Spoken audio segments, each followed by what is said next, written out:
Okay. So I talked about what happened in Mexico during the first third of the 19th century, then what was happening in the US during the first third of the 19th century, and then here in Texas, these stories start coming together. In 1819, Spain started welcoming US citizens into Texas. And why was Spain doing that? They were doing that to have so that Spain could have a stronger claim to Texas and the rest of the Southwest by having more people on it. It was also were Comanche Native Americans that were actually the most dominant nation in that area. They typically get excluded from US and Mexican history, but Spain wanted more Europeanized people to help them defend against the Comanches. And so US citizens were welcomed to Texas for 10 years from 1819 to 1829. But in 1829, Mexico abolished slavery. And so these US citizens that had moved to Texas started getting, they started getting very unhappy with Mexico. Initially, they gave them an exception. Then in 1830, Mexico passed a law no longer welcoming US citizens to Texas, but they kept coming anyways. By 1835, US citizens outnumbered Mexican Tejanos 4-1. And so in 1836, we have a war between Texas and Mexico. In a lot of ways, it was another filibustering expedition where there were US citizens in a land that didn't belong to the US who armed themselves and were trying to break away from this other country. By then it was Mexico. After 1821, it was Mexico. And so, yeah, it's a filibustering effort that ends up becoming successful. And I'll address these briefly. Some of the myths of the Alamo, the Battle of the Alamo, which is where the Battle of the Alamo happened during the Texas-Mexican War. The portrayal, if you go to San Antonio, Texas, and go to the Alamo, and there, at least the last time I went, which was like 20 years ago, and they, maybe less than that, like 10, 15. And, they show you a documentary that portrays it as a massacre, portrays it as a battle between freedom and tyranny.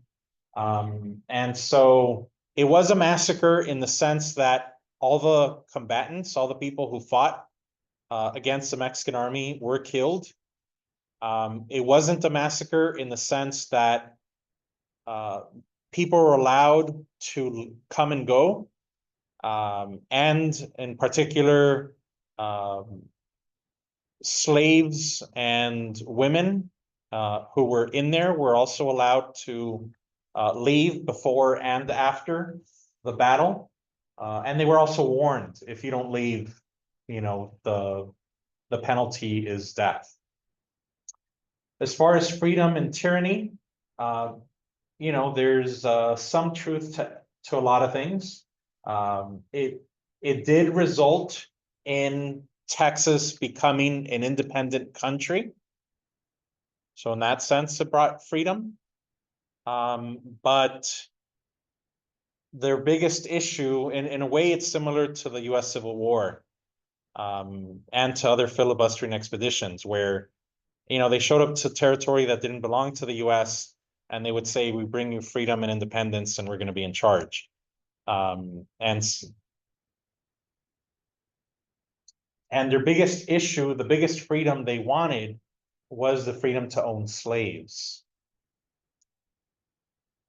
tyranny. There is some truth to that. Like I mentioned before, Antonio Lopez de Santana was initially elected as a liberal, which included ideas of states' rights, but then he drafts a new constitution, giving himself and the national government more power, less power to the states, and so put them at greater odds with states like Texas. Another myth is that it was a war between, kind of like this portrayal of it as a race war between Mexicans and Americans. It was not that. In fact, some of the earlier white Americans who got there before they were filibustering, when they were invited by Spain and then by Mexico, Mexico honored Spain's promise after it became independent. Some of those Anglo-Americans became Mexican citizens, and a lot of the people who were fighting against Mexico were also Mexican Texans, Tejanos.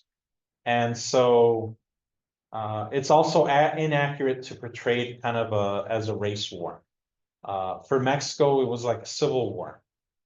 And for Anglo-Americans, it was kind of, it was a filibustering move.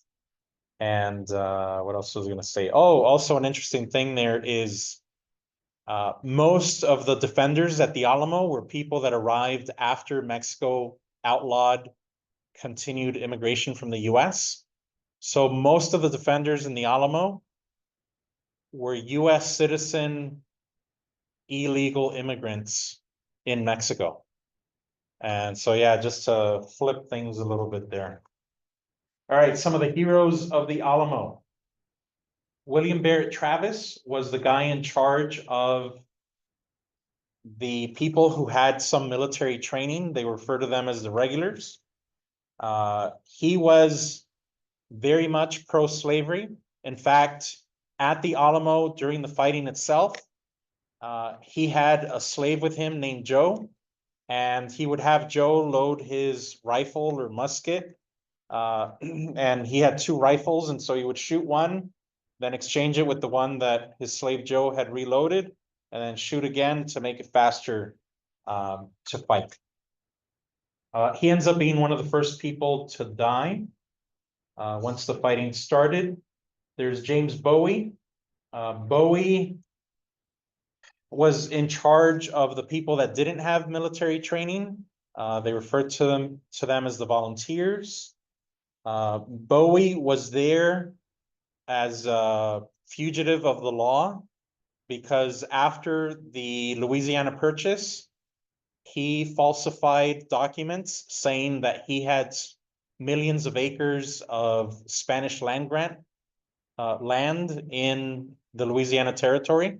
It turned out to be fake, and he abandoned his wife and kids, went to Texas as a fugitive, and then was living in Texas as a bachelor, like he had never been married. Part of his reputation was of being a good, a history of fighting against Native Americans. And he was also known for this knife. Till this day, this type of knife is referred to as a Bowie knife, named after him.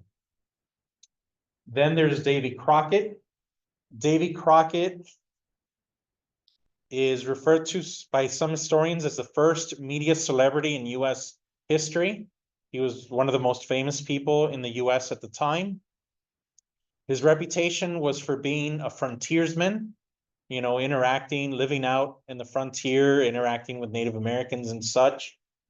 And the stories that would be said about him were just unreal. They would say that Davy Crockett could kill a bear with his grin. Davy Crockett could ride a lightning bolt.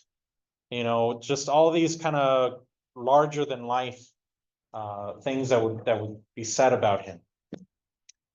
The reason he was in Texas is actually because he was a politician. He was a member of Congress, and as the most famous person at the time, he was hoping to become US president. But when he ran for re-election, he lost his re-election. And so he figured if he couldn't win his congressional re-election, he wasn't going to win the presidency. So he went to Texas with the hopes that this filibustering incident, that Texas would become independent and he would become the president of Texas. He ends up fighting. He ends up being one of the last survivors. The most accurate account says that he was a handful of survivors that Santa Anna ordered to be executed, even though they hadn't died during the, sort of the main battle. Why do we have the expression "remember the Alamo"? Because after this incident, where like 250 US citizens or former US citizens were killed in this battle. Remember the Alamo was spread throughout the United States in newspapers to get people from the US to support them, to supply them or to join them. After the Battle of the Alamo, there was another incident called the Goliad, and there were even more Texans, 350 Texans who gave up without a fight. And Santa Anna also ordered them executed. And so at the time, in addition to remember the Alamo, a bigger travesty was remember the Goliad that also circulated in the newspapers of the time so that people would go support them. The most important battle in this war was actually not the Alamo, it was the Battle of San Jacinto. This is where the Texan army was able to surprise attack the Mexican army being led by Antonio Lopez de Santa Anna. Santa Anna had basically gotten overconfident. He thought he had the Texans on the run. He split his army into 3 parts. He was leading one of them. Again, he thought he had them on the run. He never thought they might try to attack him instead of just defend themselves. But that's what they did. They surprise attacked a third of his army, and they took revenge for the deaths at the Alamo and Goliad. They arrested Santa Anna. They had him sign the Treaty of Velasco, which ended the war. In the Treaty of Velasco said that Santa Anna agreed to end the war, to take his army south of Texas back into Mexico. And that he was recognizing Texas. But when Santa Anna got back to Mexico City, Mexican Congress said, no, it doesn't matter that you signed a document. The president doesn't have the authority to sign away, give away Mexican land. Only Congress can do that. So Mexico never recognized the independence of Texas. The United States, on the other hand, was the first place immediately recognized Texas independence. Texas became its own country for from 1836 to the end of 1845. So almost 10 years. Why do we remember the Alamo? Well, initially, like I said, it was to get support, like the Goliad. But if the Goliad was a bigger travesty than the Alamo, why do we remember the Alamo and not remember the Goliad, if it were for that reason? I think the Alamo just made for a more heroic, made for more heroic martyrs because they died fighting, as opposed to the Goliad where they were executed without a fight. And there's also that it served, stereotypes. We tend to think of stereotypes as kind of harmless, coincidental, single stories that are told about people or countries or so forth. But they actually tend to serve a purpose. There tends to be a reason why it's convenient for people to remember specific things. And in this case, remember the Alamo served to justify the taking of Texas and then the taking of the rest of the Southwest with the Mexican-American War after that. And so I would also add that for every war in US history, we're always told what to remember to justify the war to the American people. And it's almost never actually the real reason why we went to war. It's just something for people to remember so that they continue to support the war or whatever purpose that stereotype fulfills. And so, for example, for Texas-Mexican War, remember the Alamo, Mexican-American War, it was American blood has been shed on American soil, a speech given to Congress by President Polk. Spanish-American War, it was the USS Maine. World War I, the sinking of the Lusitania. World War II, Pearl Harbor. War in Vietnam, the Tonkin Gulf incident. For the modern day war on terror, it's 9/11. There's always been something we're told to remember so that we support the war or it has some purpose other than just simply remembering. Like I mentioned, why remember the Alamo, not the Goliad, when the Goliad was a bigger tragedy? But at any rate, that would be my argument, and you don't have to agree with me on that. But as a historian, I think it's a pretty important trend in US history.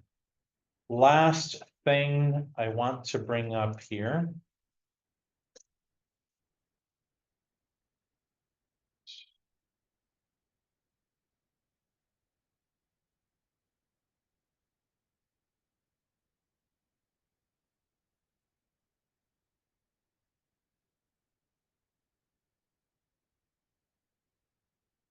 No, I can't do it because I don't have it set up. So we'll